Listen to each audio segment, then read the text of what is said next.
Welcome to today's session of the Sustainable Development Research Seminar, presented by the Higher Education Learning Community of RCE Greater Atlanta, a part of the UN's global network of regional centers of expertise on education for sustainable development. Today's speaker is Dr. Gregory Gullette, Professor of Anthropology here at Georgia Gwinnett College. Dr. Gullette received his PhD from the University of Georgia in environmental anthropology and has conducted ethnographic fieldwork in Costa Rica, Mexico, New Zealand, Thailand, and the US. His primary interests are issues of development, migration, political ecology, and political economy. His research examines the ways in which social systems are structured by inequalities, political economic power differentials, and environmental conflicts such as determining access to natural resources. For the past decade, he has worked in Thailand, examining issues surrounding rural-urban migration, state development, and class structures within domestic mobilities. His talk today is titled Sustainable Development, Urban Ecologies, and Livelihood Vulnerabilities in Bangkok, Thailand. Welcome, Dr. Gullette. Thank you. Actually, very impressed. You got my last name right and everything, so it's usually always butchered. So, well, thank you for coming. I'm going to try to keep the talk relatively concise at about 40 or so minutes. So basically, the things I want to talk about today are really kind of like, how does the Thai government attempt to create some sort of inclusive, sustainable development policy? And what I want to do is I want to use basically the ethnographic data. I've been working in Thailand for since 2009, a lot with migrants laboring in Bangkok, but I want to use a smaller subset of data today and really just look at some of the agrarian households in the peri-urban section of the Bangkok metropolitan region. I'll just kind of shorten it probably to the VOMR. And so these data basically highlight some of the challenges in creating an inclusive sustainable development policy, as well as the government's challenges of essentially of improving living standards and socioeconomic opportunities among those located in these areas. And so to begin, really over the past 30 or so years, the Thai development agencies have advocated for urbanization and industrialization policies that target regions that were really largely ignored in earlier state building efforts. And so this was primarily provinces in the Eastern region. I'll get to a map here in a few minutes. And in the largely in the rural or northeastern sections of the country. And it was largely maintained for the longest time that urban expansion would essentially diminish all of those material disparities that existed between rural and urban spaces. And so development was viewed as the primary way that you would reduce income inequalities, create new opportunities for employment, provide infrastructural development, access to healthcare, access to education, all of these different things. So urban expansion was viewed as pretty much the key way that Thailand would emerge out of a low-income country status to eventually transition into a higher income country status. However, the densification of Bangkok, and if anybody has ever been there, it's some of the worst traffic in the world, maybe outside of Jakarta, but the densification of Bangkok has just made it almost impossible for additional urban development there. So what you basically see is that greenfield development has become the primary way that the Thai government has tried to pursue development policies. So this is moving into rural areas, kind of peri-urban spaces, things that basically don't already have urban buildup. So you're not dealing with brownfield development anymore. And so despite, the Thai government arguing that these things would eventually improve living standards for a variety of people. What we basically see is that most of this has actually encountered a variety of obstacles. And so what I want to look at today is really kind of how urban expansion and state development within these rural peripheries basically reshape the political economies. And in so doing, really the fundamental nature of vulnerability and livelihood vulnerability for people that are trying to make ends meet in these spaces. So what I'm going to primarily use is ethnographic data collected among agrarian households in the Smoot Prakan province. This is in the Bang Ba district, and among domestic migrant laborers in the BMR. So that basically a lot of people that have migrated into the BMR. This includes the Smoot Prakan. And in a lot of cases, people that are migrating in this rural urban migration stream, they're usually coming from maybe the Isan province. And so I've also been interested in assessing essentially like how does this process of urbanization kind of rework the conditions of precarity and vulnerability for people living there. And what I want to try to end on today is when we think about this process of urbanization, how do families create sustainable livelihood? So we'll get to Chambers and Conway's definition of sustainable livelihoods, here in a few minutes. But can we think about these livelihood strategies that have developed in the context of the BMR? Can we view these essentially as sustainable livelihoods? Something that essentially is robust and resilient. It can take an external shock, it can deal with internal stresses, and essentially bounce back, right? So to go through and talk a little bit about what development is in the Thai context, it obviously development as an idea, it changes based on different countries, different government objectives, their own standards. But what we basically see is that development, or Ganpatana, basically emerged in the 1950s under Field Marshal Saret Tanarat, right? And what he was essentially interested in was basically going through and trying to promote development as a way to, one, deal with material disparities that existed between rural and urban locations, but two, it had this ancillary goal of basically bringing rural communities into the central polity. And so it had that benefit of essentially tighter nation state integration. And what we basically see is that most of the development that was unfolding at this time was really geared towards state building operations. So it was a lot of dam construction, electrification, infrastructural development, roads, things like this, right? And so again, all of this was meant to, for the most part, create, or reduce those material disparities that existed between rural and urban locations. And for the most part, the 1950s, 1960s, 1970s, like it experienced moderate growth in a lot of these areas. And so development did work to an extent, but most of that development was kind of clustered in and around Bangkok. And so rural areas still, for the most part, lagged any kind of infrastructural development or sustainable development that would have occurred within kind of the dense city centers of Bangkok. So poverty and inequality still characterize most of these regions outside of the city, right? So the 1980s, what we basically see is that the political economies within Thailand shifted to really focus on export-oriented economic growth. And so in this case, export manufactured goods and services such as tourism really became the dominant drivers within the Thai economy. And it basically led to one of the most significant economic boons in the Thai economic history. And so it was one of the fastest growing world economies. The World Bank, everybody else kind of put it within the four Asian tigers. I mean, it was just a massively growing economy.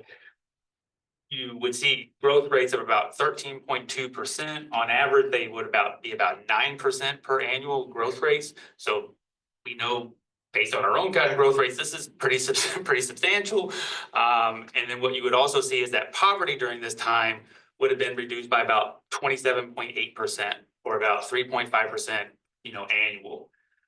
So poverty was greatly reduced, but again, it was primarily reduced within urban locations. So rural areas still lagged a lot of the development, promises that were laid out and that was talked about by the government.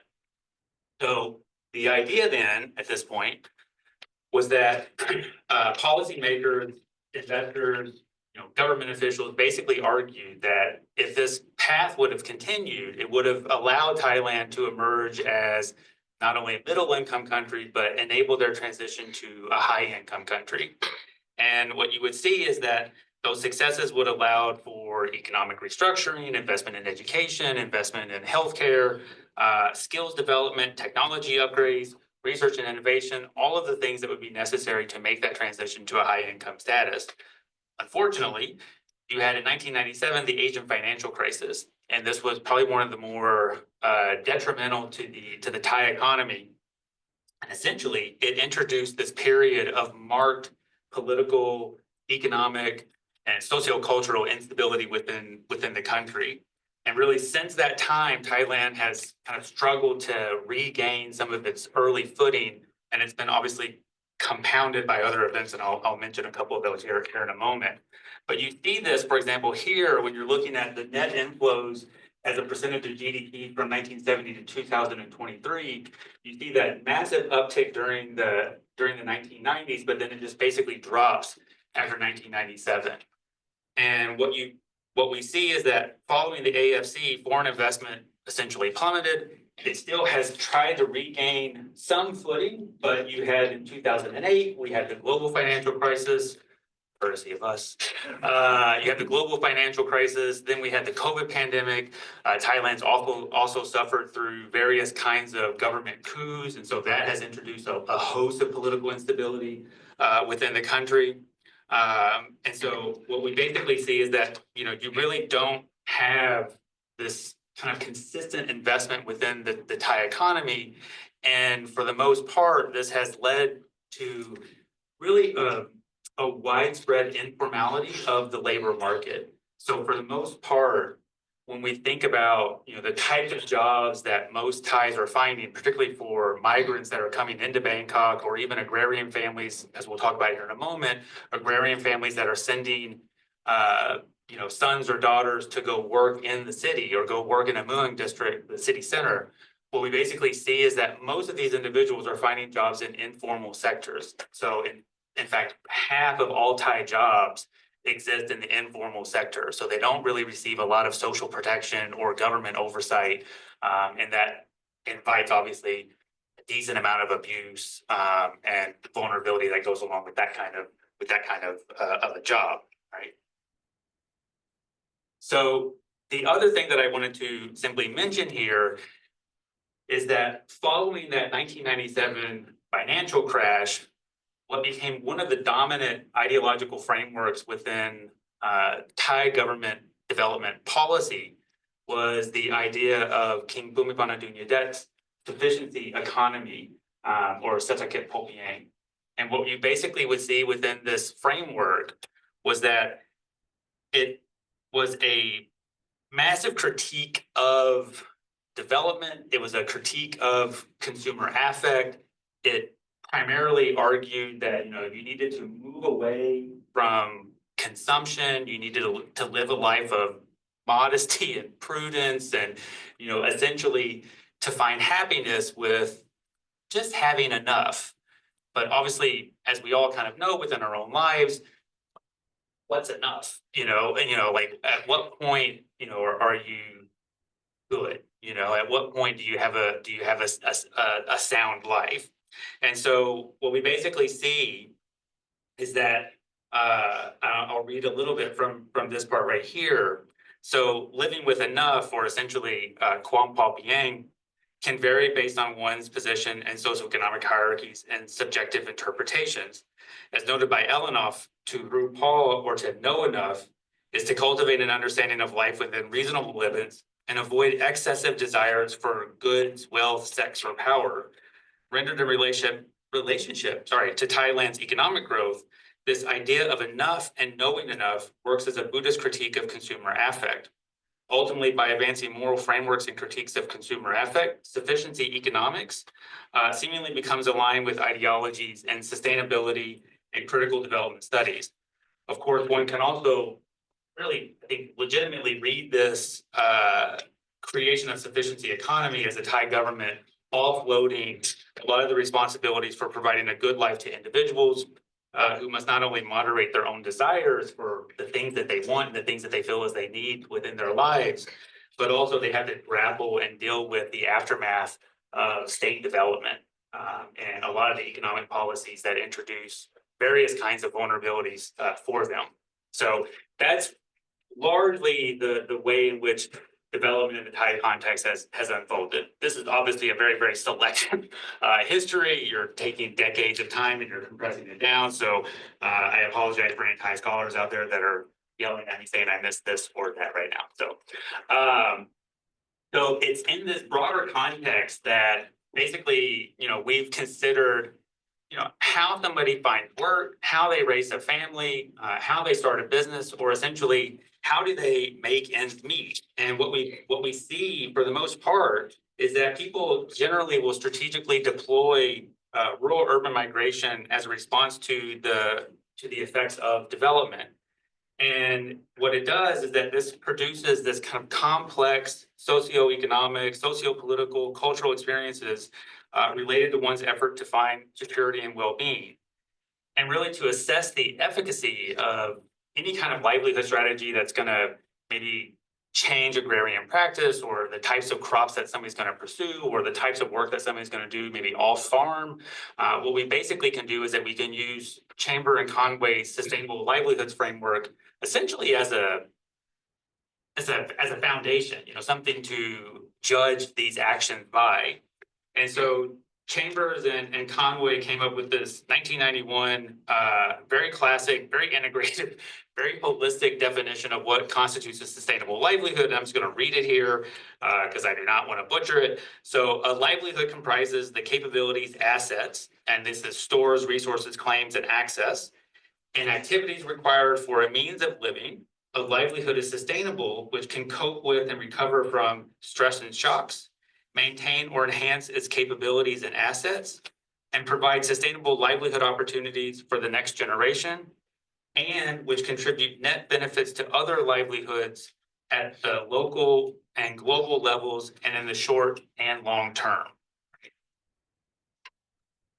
So what we see is that commonly, most of the individuals that I've talked to and that I've interviewed over the years basically have connections with informal work. And we might be able to look at this rural urban migration in the context of informality as what we think about as a residual comprised of disadvantaged workers rationed out of jobs and dysfunctional labor markets.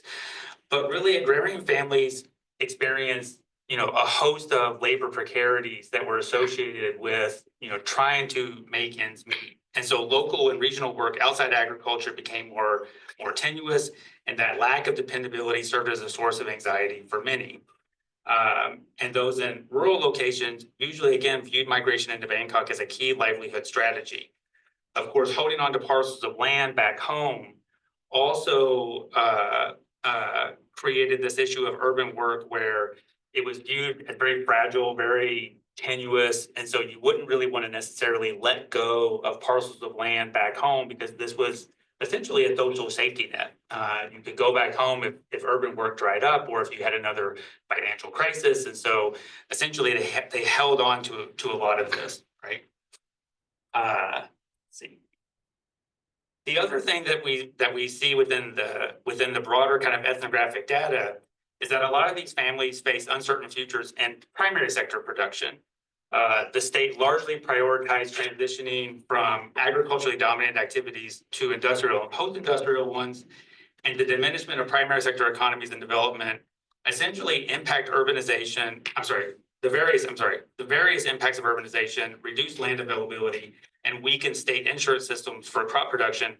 All of this resulted in families engaging with multi-local economic systems. So think about the fact that somebody's going to work maybe on the farm, somebody's going to do something off farm, maybe in a city. Somebody else might actually set up like a small business, selling food in a local market. You're essentially kind of cobbling together all these different livelihood strategies to make ends meet. All right, and so what we would see is that in a lot of cases, money that might come from somebody working in a factory or a school or a bank could essentially help buoy those agricultural household economies that are experiencing constraints on land availability because of urbanization. We'll talk about that more in a moment, all right? But for now, what I wanted to do is at least kind of show this area and show where some Bangkok is, where Bangkok is located, and where Thailand is, I guess, as well, just in case. So we have Thailand, obviously, in Southeast Asia. We're looking at Bangkok in this kind of central region. This is where you would see like the Chao Phraya Delta, the Chao Phraya River coming down. This is some Bhutan, and we map it out here. These are the different districts, and what we're interested in, I don't know, I'm off camera now at this point, I apologize, is the Bangkok district. And so that's the kind of the furthest district over within Samut province, right? And the Mueang district, you can think about the Mueang district essentially as the city center. So this is like the main hub of the province, and so every kind of province has its own Mueang district, which is kind of the namesake of the province. And so it's about 35 to 50 kilometers kind of southeast of Bangkok. Most of the area experiences a lot of industrialization. It still has agricultural work, and most of the development within Samut Prakan has really been tied to the historical expansion of Bangkok. So as Bangkok has kind of spread out and engaged in that greenfield development, it basically started to gobble up areas there in Samut Prakan, and you'll see this in a few moments once we get into some of the Landsat data. So before I get to that, and I'm trying to stay on time here. So before I get to that, one of the things that I wanted to simply do is to just highlight some of the patterns and some of the processes that are connected with peri-urbanization. And this might be familiar to some people, it might not be. You can also hear it referred to as maybe like a rural-urban interface. Other literatures might refer to it as a Dakota region.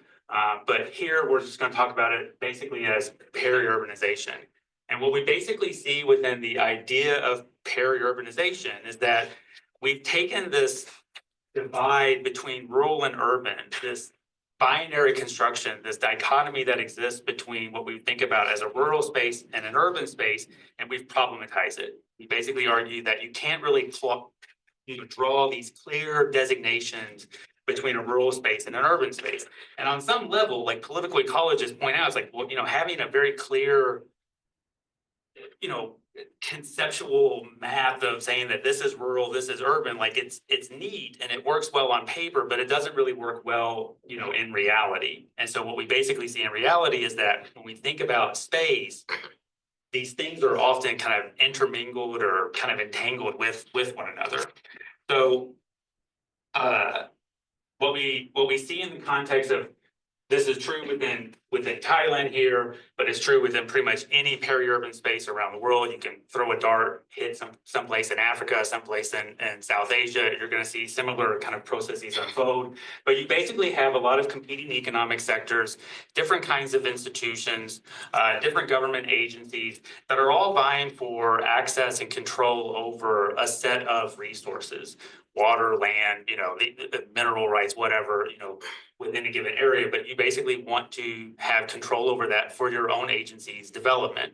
And so what we see is that there is this kind of constant pull or tug between different groups with their own interests in terms of what they think of as, the best utilization of a given resource. And this is further exacerbated through population growth and migration into some of these areas. As more and more people move in, you obviously have to provide housing. Again, for Atlanta, we kind of know the problems of not having sufficient housing. Rents go up, everybody's complaining, so we have these similar kinds of things that unfold here as well. And so you have this suburban sprawl, this industrial sprawl, connected to peri-urbanization. And in a lot of cases, the thing that is characteristic of peri-urban spaces is that it's not necessarily always mapped out and planned well. So there's a lot of,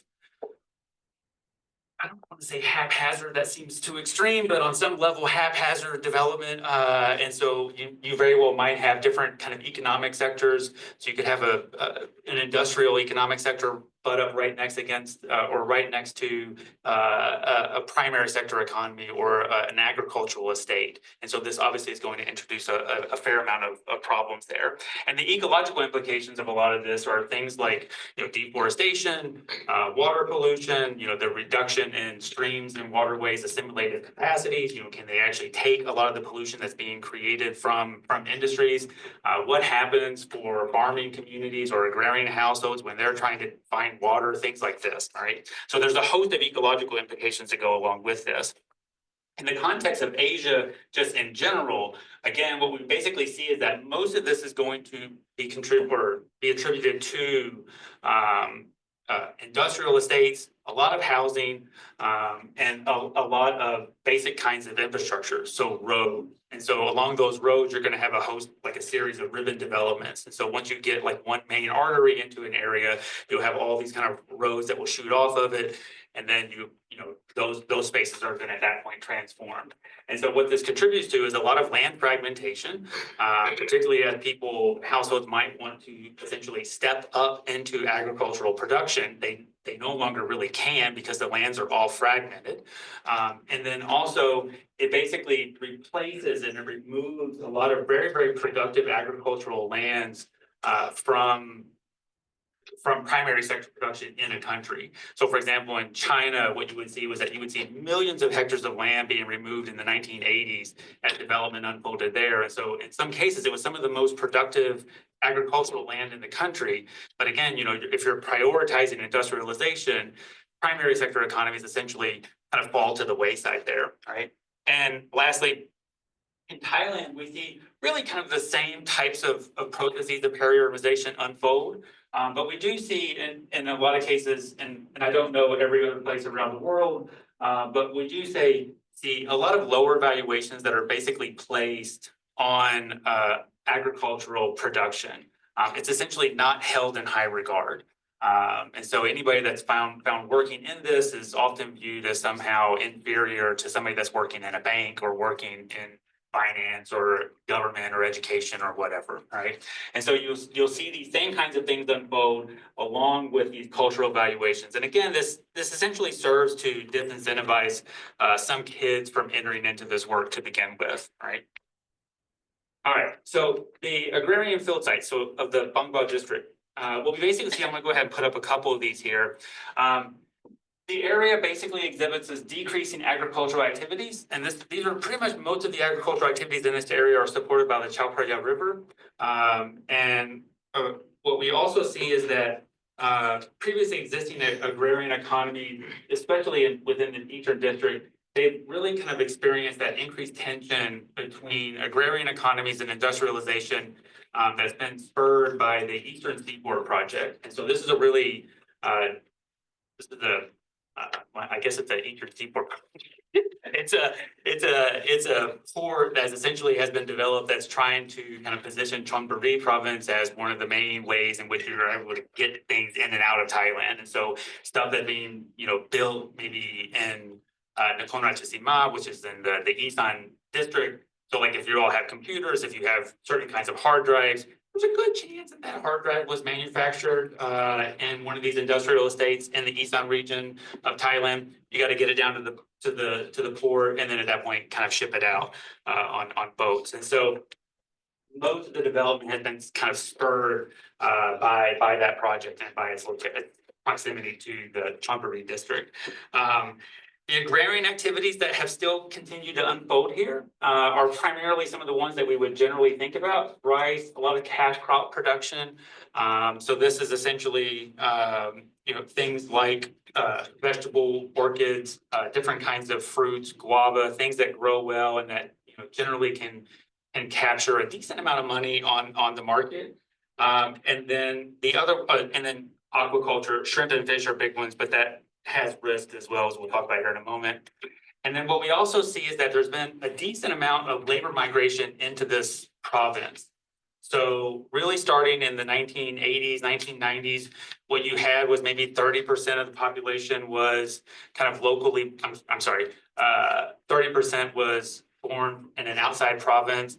Then it jumps up to about 40% in the 1990s. Then it goes to about 50% in 2000. Then in 2010 and 2020, it's gone to 60 to about 70% of the population essentially has lived outside of that province. So you have this huge amount of migration going into the area. And what this does is that, again, it just places this additional stress on housing, where people are going to live, and the need for more land for further development, right? All right, so this is essentially some Landsat data that shows how this urban buildup has unfolded over the course of essentially, a few decades here. So we're moving from 1987 to 97 to 2007, and then we just kind of jumped up to 2021, all right? And what you can basically see is that ribbon kind of development that occurs throughout the city is that you have that densification and you move. So that densification that occurs essentially as you move within this moving district out, more easterly toward the Chonburi area and toward that eastern seaboard project. And so this gives you at least a graphical kind of sense as to how this process has occurred. And so most of that development was spurred in the early 1980s during the Chai government, who really promoted a lot of economic liberalization and a lot of privatization of lands and then the industrialization of those areas.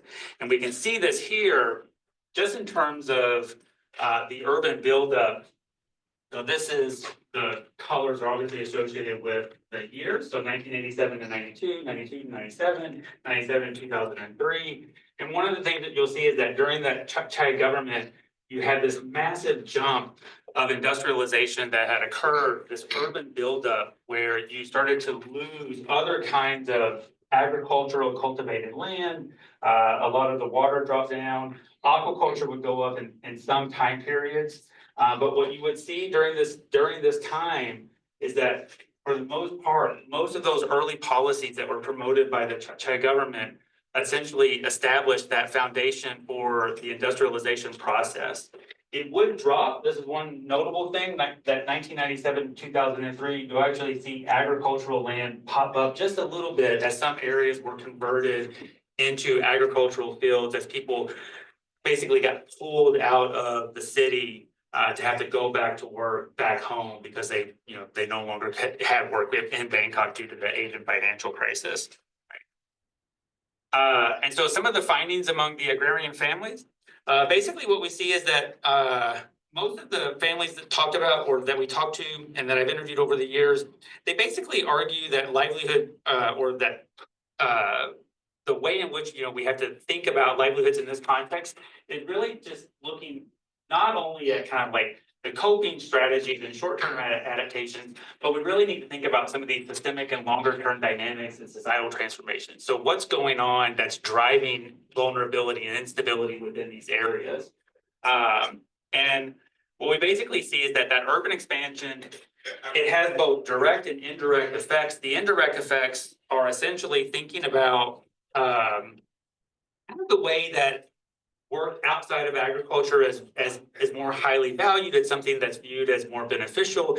It allows a family to access different sources of capital, social capital, find work that is held in higher regard. So, when we think about this, thinking about like professional occupations, we can basically differentiate things that you would do with your hands and things that you would do by working with people, working with symbols within a culture, working within finance, within banking, within law, something like this. And so finding work in some of these other areas are generally viewed as more desirable, right? And so at an indirect level, as agrarian production has been constrained a little bit, people have to figure out other ways of finding work. And so you go into some of these other areas that essentially are, again, held in higher regard.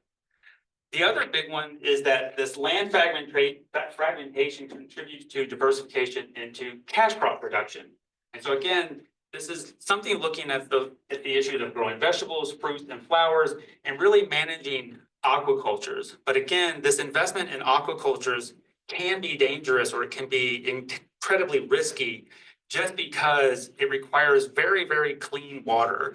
And so you have to be attentive to a lot of the point and non-point sources of pollution that can come into a field based on floods and rain, and on roads and things like this. And so you can earn a lot within aquaculture, in some cases 10, 20 times what you can earn just through agricultural production or through like rice or something like this. But again, it does have a risk. And how do you deal with this? All right.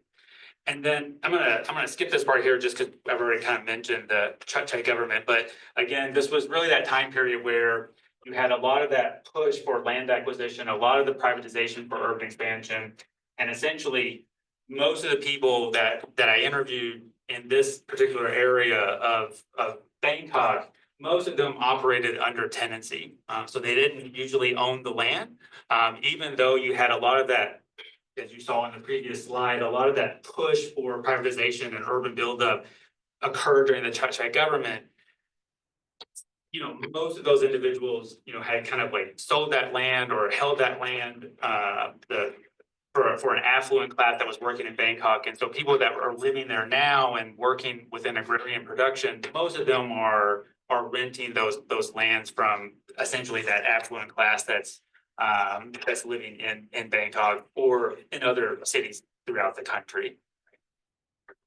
So what I wanted to do to maybe not hear me talk so much, or at least give somebody else a little bit of a voice here, is I wanted to think about some of the data and some of the ethnographic excerpt and kind of try to find something that nicely illustrates what a lot of families are going through in the area. And so we see these negative effects of urban expansion, again, land fragmentation, soil degradation, industrial pollution, the disappearance of ecological landscapes. So it's created a host of new hazards for families. And during an interview with Chalang, who had lived in the area since he was a child and had participated in other kinds of community initiatives to help farmers learn how to essentially deal with the negative effects of industrial growth, he essentially interrelated several of these things. And so I'll just read this here. So with the increase in factories, you can't do agriculture the same way anymore. We've had some training to find ways for agriculture and factories to coexist. Now you can't simply pump water into your fields or into fish ponds. It has to be treated with a fermented mixture of herbs such as rangju. So it's this kind of like I like to think of it as like if anybody does composting, it has this kind of sweet, earthy smell, and I quite like it. My students always make fun of me for saying that I like the smell of compost, but I think it smells quite lovely.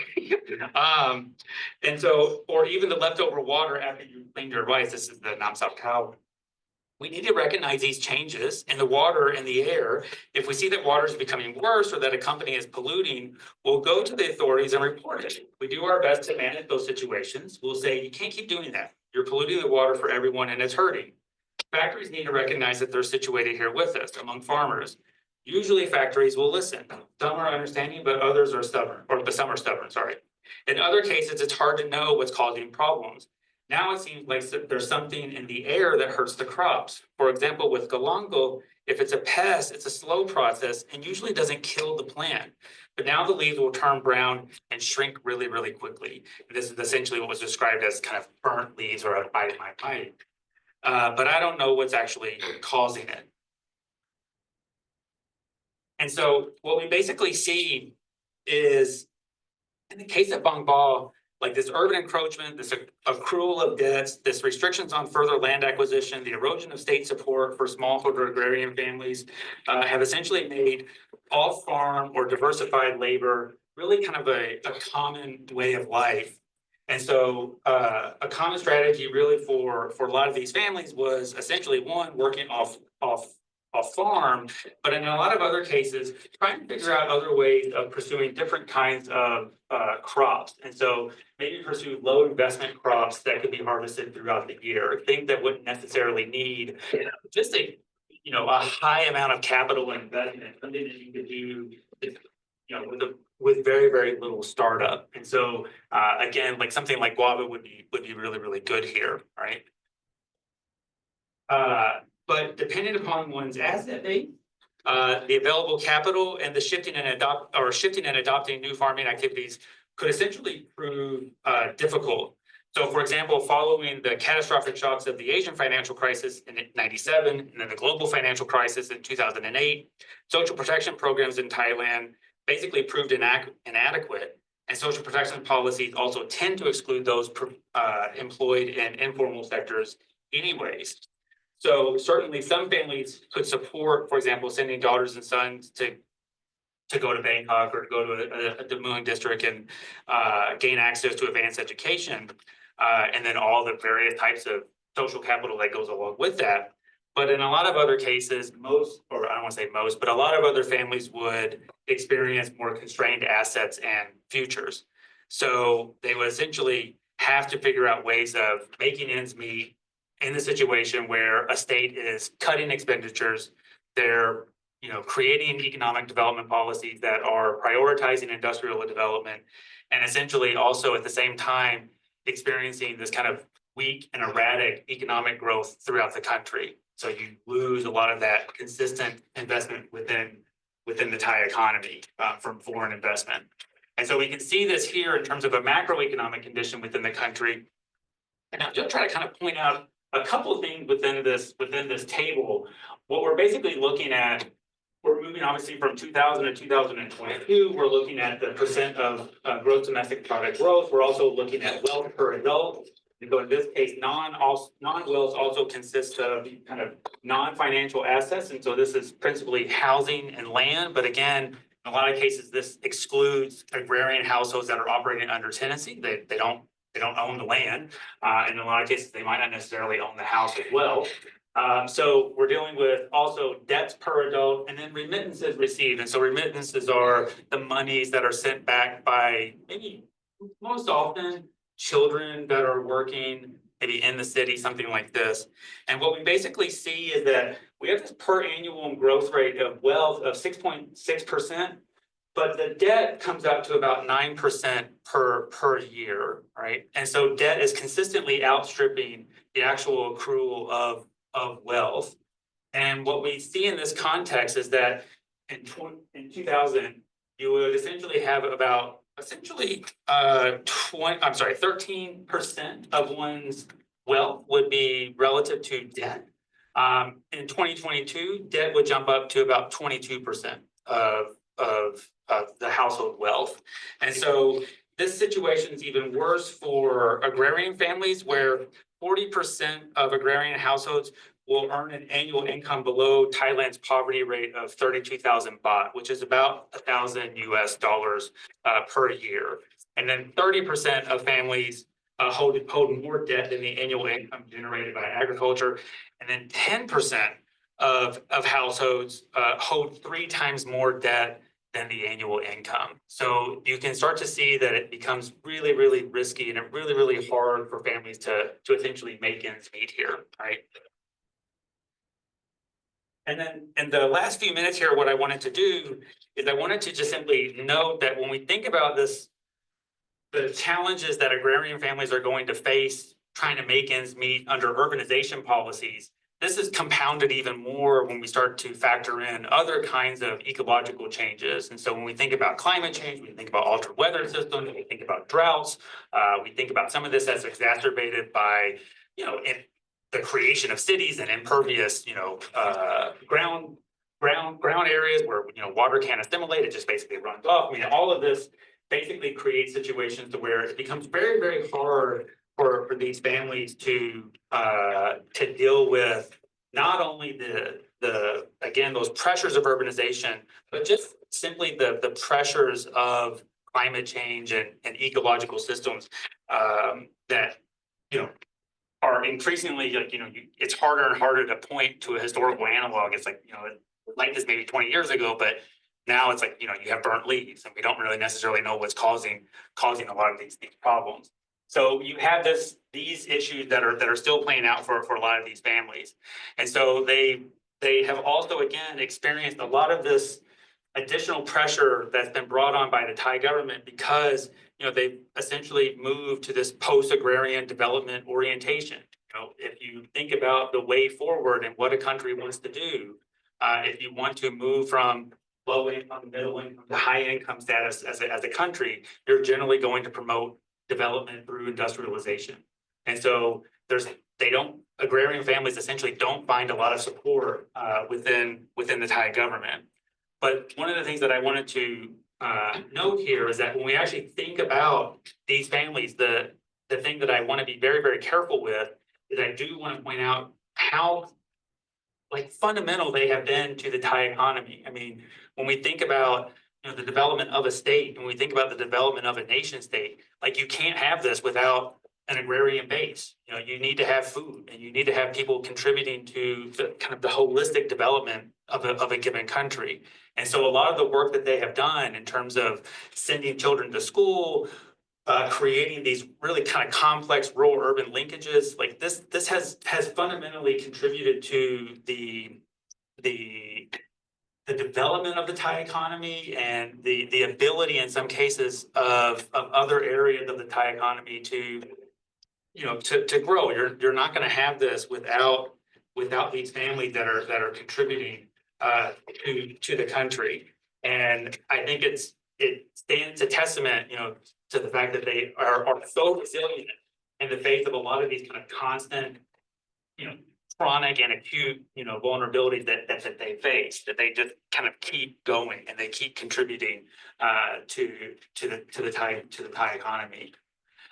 So as a way of conclusion here, one of the things I wanted to kind of return to is to think about, essentially if we use that idea of a sustainable livelihood as our way of assessing, do these livelihood strategies, do they work? Are they something that's good?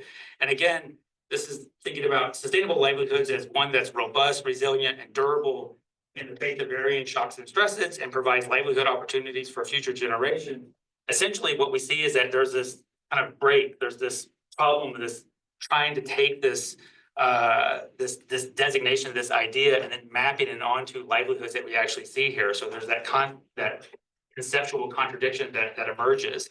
And so smallholder families throughout most of Samut Prakan basically face a bundle of socio-political, economic, and ecological challenges that have deepened under the pressures and spatial alterations of urban development. And so this includes high levels of indebtedness, reductions in state support, younger generations essentially, wanting to leave agriculture, and an aging workforce. Most of the farmers that I interviewed, are in their 40s, 50s, 60s, 70s in some cases. And as you get older, you quickly realize trying to grow food and trying to bend over and do a lot of this work, your back gives out. It's it just becomes harder and harder to actually do this. And so land fragmentation, stresses from pollution, all of these things essentially have confronted farmers in terms of their ability to make ends meet. And again, I think that, the fact that they have been able to adjust to this with varying levels of success kind of point to their resiliency and imaginations of a lot of their work. However, what I think here is that questions remain on the long-term viability of these livelihoods and whether or not we can actually continue this into the future. And really, given the fragmented nature of smallholder production and the continued reliance on essentially dwindling parcels of land across generations, these livelihoods essentially face persistent vulnerabilities and really don't meet the basic idea of what we would think about as a sustainable livelihood. And so what we see is that there really has been, in large measure, this kind of gradual but irreversible trend of livelihood alteration and urbanization take hold. And so the adaptive and mitigative strategies utilized by smallholder families really have in part supported rather than oppose or reverse the socio-spatial and economic transformations created through urban planning. And so by incorporating diversified livelihood portfolios into agrarian families' economies, it's debatable to what extent families have essentially willingly or unwillingly smooth the political deployment of an urban bias in state development planning. So in effect, politicians are able to point to the success of these families, that they're able to make ends meet, that they're able to do these things. And so we can continue to do what we're doing right now. We don't actually need to address a lot of the challenges that they are going to experience. So urbanization just basically continues to unfold really like unchallenged within Thailand. The other thing, though, is that the urbanization of Samut Prakan, intergenerational unsustainability of smallholder agricultural production does require that the state actually do something. And there's a variety of things here I think that could be done. Some of these are aspirational, I guess, in some way.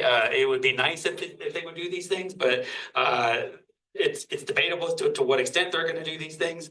But what we basically see is that employment in urban centers require really enhanced worker protections and strengthened social safety nets.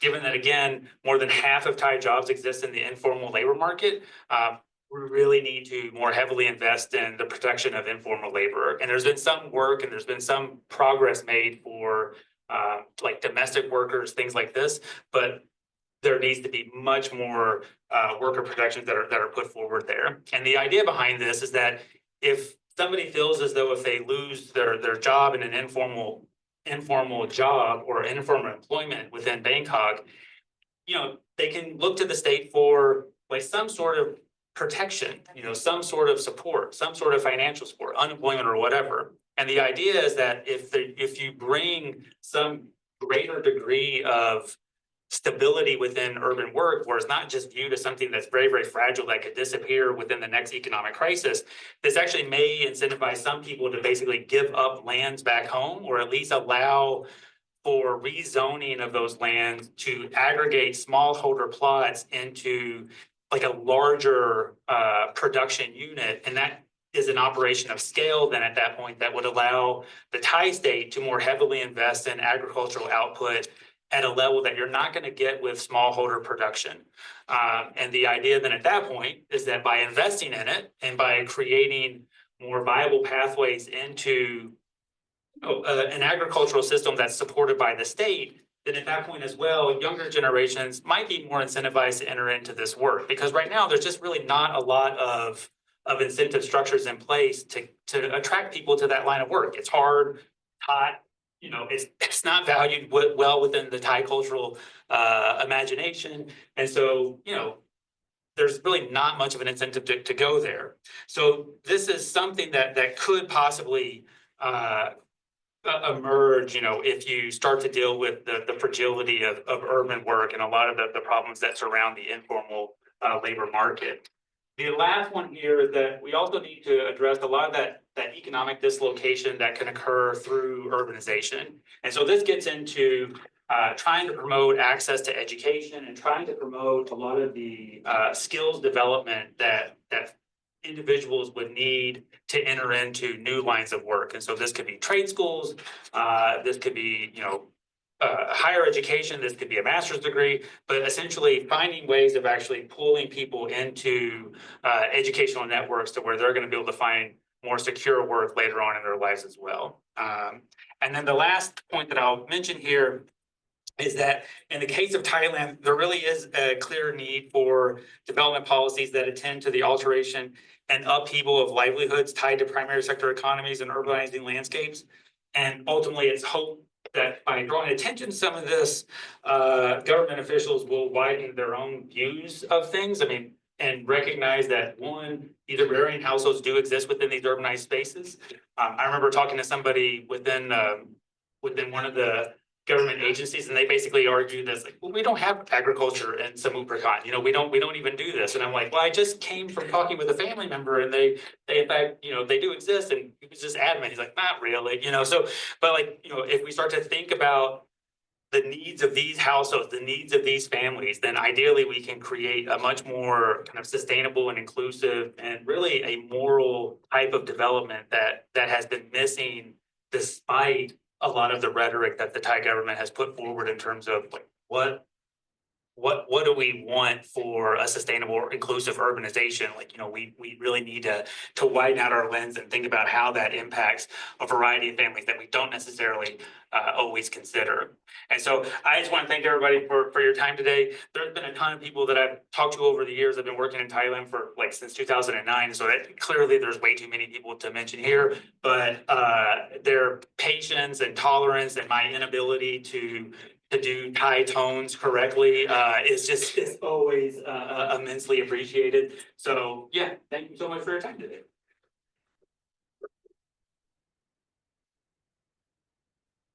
We have some time for questions. We do now. Yeah, open to questions. Go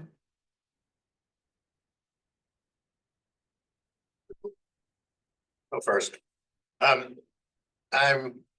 really struck by the contrast of the way the Thai nation approached development issues compared to the way the Asian tigers set the mold in the 50s to 70s. And as I understand the Asian tiger success, there were two threads, and one was export manufacturing, but the other was supporting family agriculture, both to increase agricultural productivity, but also to build capital that could then move over into the manufacturing sector.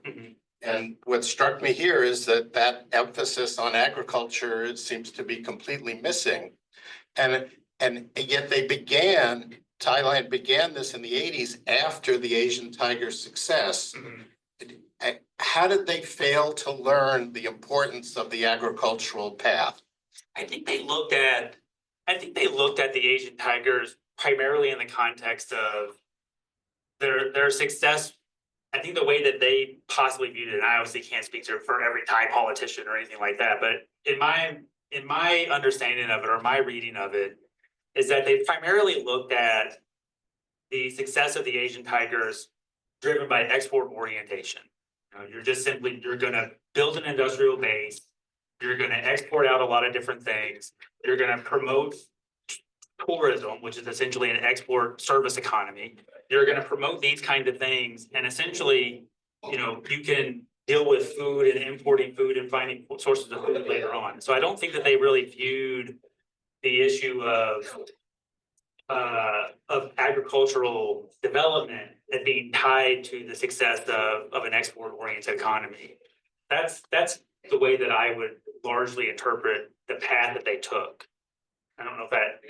Yeah, no, I follow you. I'm just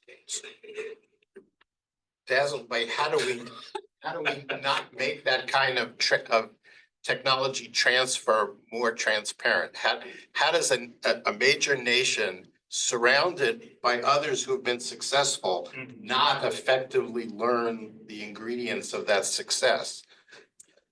Yeah, I mean, I think for the most part, I mean, it's going to be a selective reading as to what contributed to their success.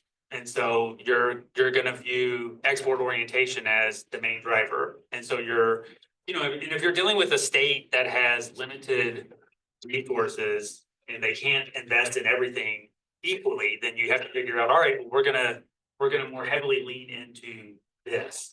And so that's going to become the primary focus. And I think that you've seen that even in successive decades, even after the Asian financial crisis, where most of the deployment of state expenditures are always directed toward, industrialization.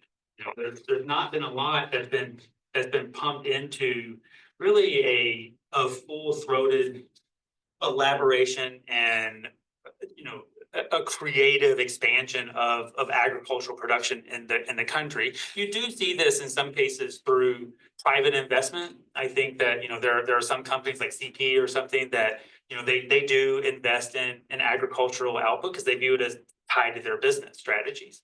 But I would say in large measure, most of the Thai government has focused on industrialization of what we think about as the Thailand 4.0 policy, where it's all about this technological innovation, things like biomedical engineering, and these kinds of things. And so agriculture, it might be slightly included within some of the NESDB's policies. So this is the National Economic Social Development Board kind of policies.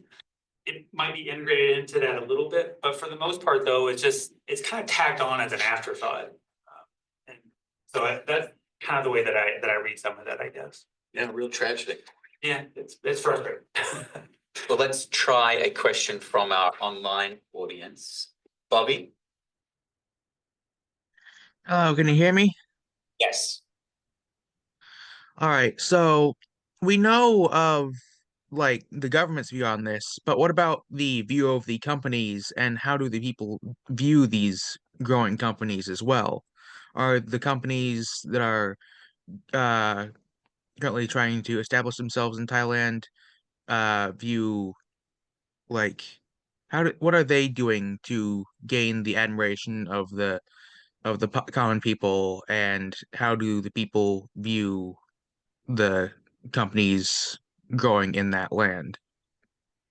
Yeah, it's a good question. The project that I did this past December essentially was asking people to, how do they assess sustainable development in Bangkok?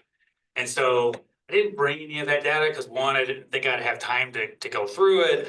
There's already a lot to go through here, but we had a response rate of around a little over 300 people, and what we basically see within the data is that I think when we think about sustainable urbanization or sustainable development within Bangkok, I think a lot of people do recognize the dangers or the complications that can come about through kind of unchecked economic growth or unchecked urbanization. And so a lot of that can be tied to companies just simply trying to gobble up land and develop this and take away a lot of these green spaces.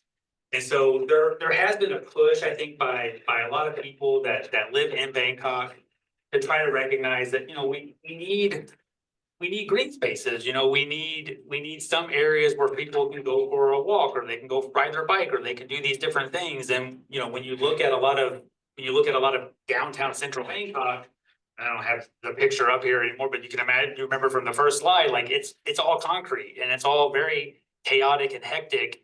And that's one of the things that a lot of people, even for migrants that move into Bangkok trying to find work, they recognize the benefit of actually going there.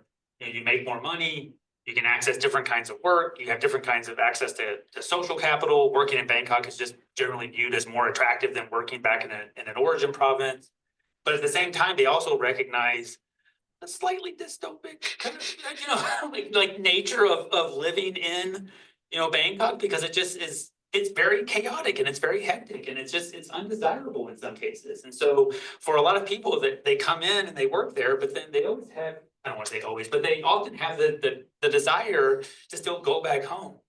And so I think that there's this uncomfortable connection between, how people view the need for economic growth, but also the negatives that accompany it.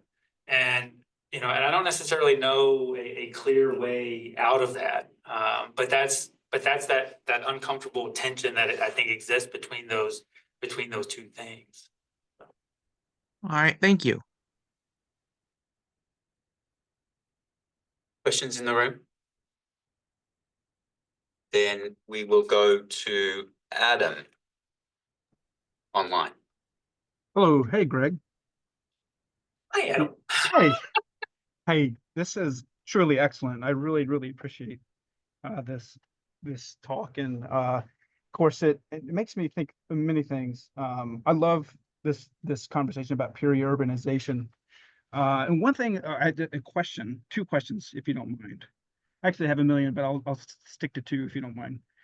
So you mentioned earlier this economic contentment. I don't know exactly how you framed it, right? That kind of perpetuated by Buddhist teachings of being content, right?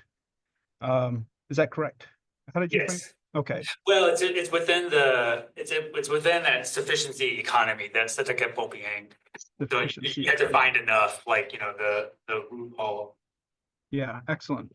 But of course, these people are being confronted with economic precarity that's, I'm sure, altering, come into contrast with this.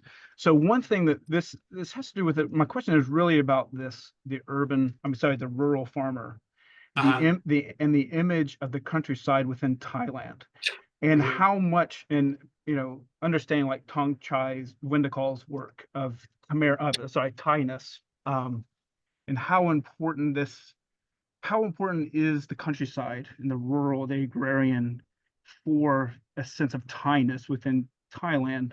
And how much is this urbanization kind of altering the sense of tie-ness that you see? Yeah, it's a good question. I mean, it deals fundamentally with that idea of like pump and tie, like, Yeah. to what degree are you? I always feel weird, like I want to like talk to him. I know, but but yeah, that idea of like to what degree are you tied? And in some cases, that degree of tightness it can vary. It can be, it's maintained primarily for those that are in Bangkok. And at the same time, for somebody that might live, in a northeastern or an eastern region, or maybe you're really, really close to Laos, then somehow you're less Thai than somebody else. And so you can have that identity of Thainess that can be, centralized within Bangkok, but then at the same time, you can also have this romanticization of an agrarian past, where when you think Exactly. about, what it means to be Thai and what it means to really kind of like to carry over the legacies of the nation state, then you need that agrarian past. You need that connection to the land, and you might lose some of that if you're only living in Bangkok working in a factory. And so I think that there can be a couple of different things there where the Thai identity can be used to essentially other communities that are a little bit more Isan or a little bit more further away from Bangkok, and that might speak a little bit differently. They might dress a little bit differently. They might listen to different music and eat different food. You can have that.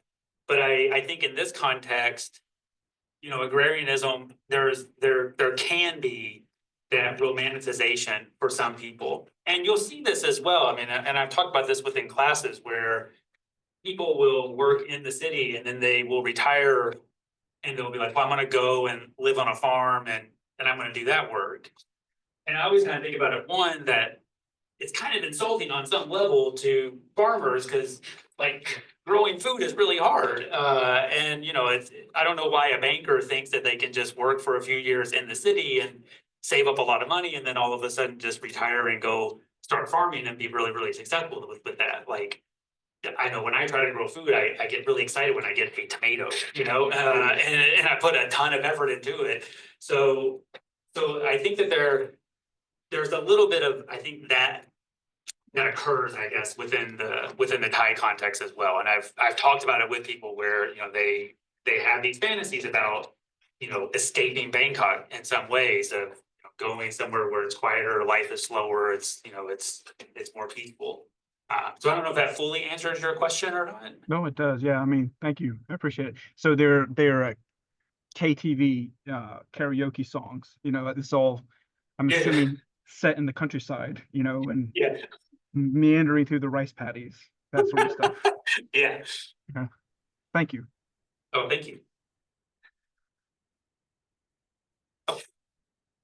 On the part about the peri-urbanization, I saw the map starting there like 1987, and then I think it ended in 2022 or something like that.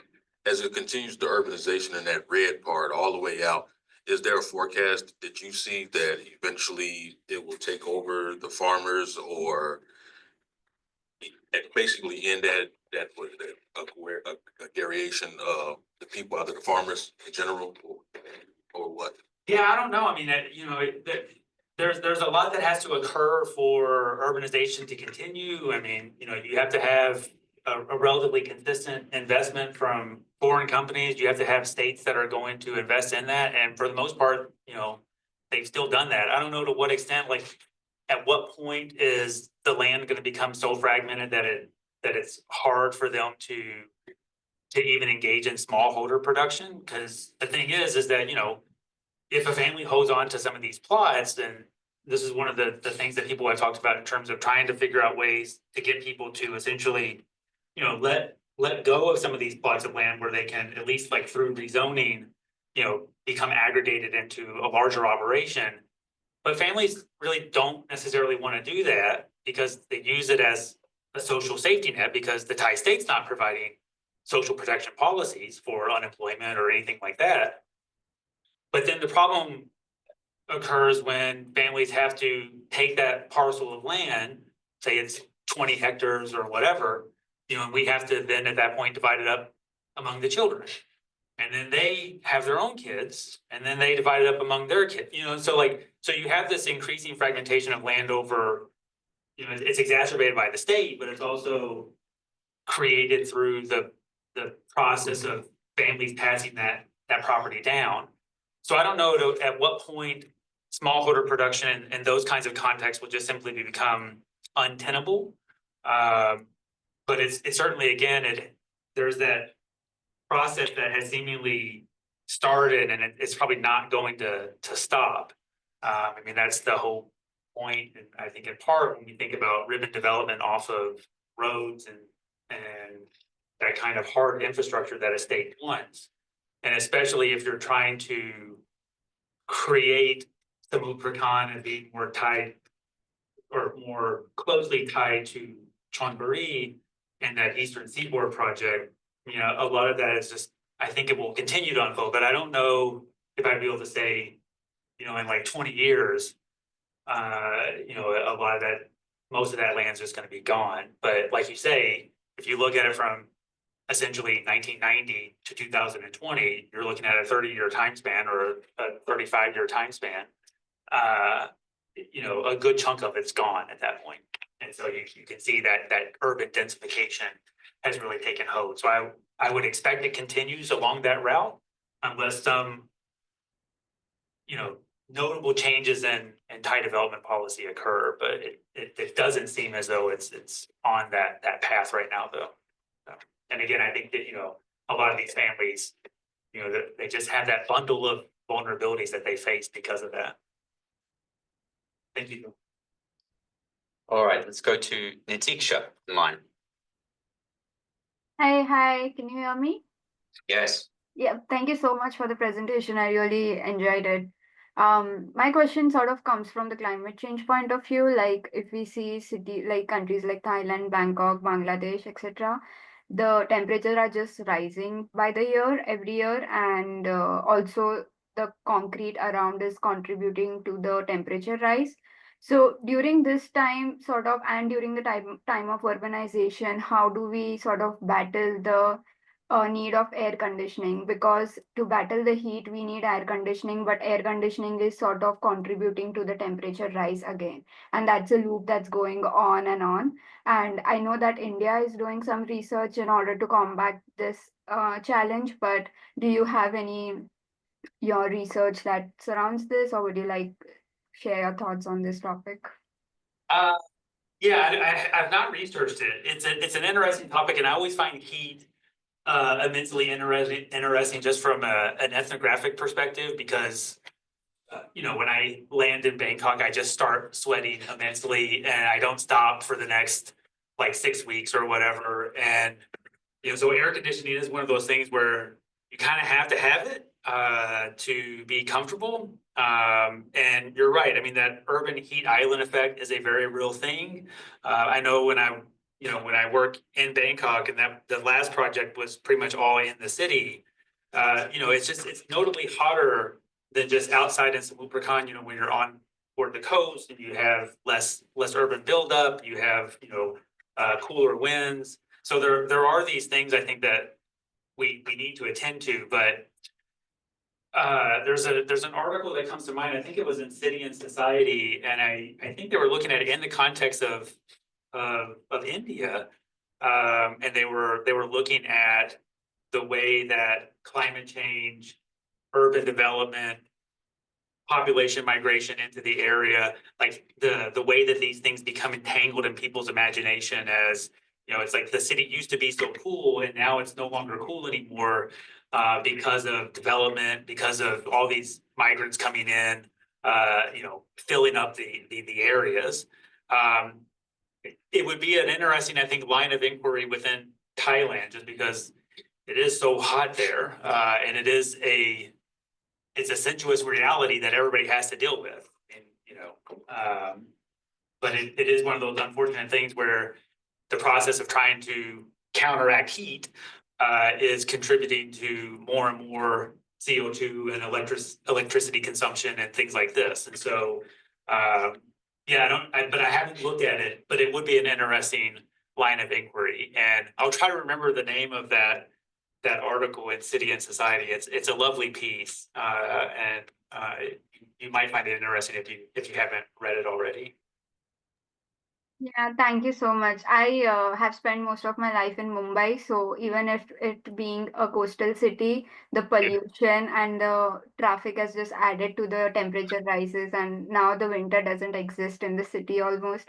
So, I mean, this is the constant battle that I'm also trying to research on and like build some narrative around it. But yeah, it was great talking to you. Thank you so much. Thank you. Well, we are almost at time, so I'll use my privilege to ask a final question, which is to say, you talked a lot about the state Yes. and its relationship to your ethnographic study participants. What, if any, and perhaps this question is misguided, but what's happening at the municipal level? At the city level, you talked a little bit about urban planning. I presume some of that takes place at that level. I imagine the Eastern Seaboard project is a much higher level, but typically what we've seen in periods of rapid and mass urbanization and immigration to the city is, particularly in these peri-urban regions, a kind of a demonization of the population that lives in what is a marginal, a liminal space. And it gets blamed for social ills, crime, dissidence, and other things. What is that relationship between the municipal government and these peri-urban regions? Yeah, so Thailand, like any other country, they have the issue of scapegoating migrants. The Burmese are the cause of any number of social ills that exist within the country. So that certainly occurs. I think in terms of thinking about the relationship between the Thai state and municipalities, I wrote an article on this a few years ago that looked at the issue of decentralization. And the way in which the Thai government has effectively over time tried to decentralize a lot of this control over development and the need to provide for families living in a given area, provide social services, provide support for education, whatever it might be. That all has trickled down to the municipal level. And so, what's occurring within the province, what's occurring within the district, what's occurring within the sub-district. And so the issue, I think, in part with that process of decentralization is that they give them the right to do it, but they don't necessarily give them the capacity to manage that and to effectively deal with all of the challenges that go along with trying to regulate industries, trying to, to create housing, to trying to, in the case of Samut Prakan, trying to even get government agencies there to recognize that agrarian households still exist in the province. And so you have this problem where I think a lot of these government agencies, both within the state, but then also even at a municipal level, they don't really talk to one another. They don't interact with one another. And that was one of the things that was brought up in December when I was working on that sustainable development project. They're like, the thing that really is fundamentally missing within the country is that these government agencies don't talk to one another and they don't interact with, they don't work with one another. They might get together once a year and they'll have kind of like a sharing session, but it's like they just kind of tell each other what they're doing, but then then at that point break apart and then go and do their own thing. And they're not working with one another in a collaborative way to really fundamentally deal with the challenges that can go along with migration, with population growth or with industrialization. And so, and we know this in the context of the US, if people feel anxiety, they lash out at something. And so until these things are fundamentally addressed in a collaborative, a holistic, and an integrative way, by these different agencies working together, you're going to have these problems still continue on into the future. And so, it just, I know the NGOs that I spoke with, they seem very, very frustrated and they work in the country day in and day out. And given their level of frustration, And in some cases, they were telling me things, but they were like, but don't attribute this to me. You know, like it clearly shows that this has been a long-standing problem, and I don't necessarily know if it's getting any better. And that's an unfortunate, and it's a negative way to end the talk. So I apologize, but that's the reality I think that a lot of people are facing there. Well, it just remains for us to thank our speaker. Okay, thank you.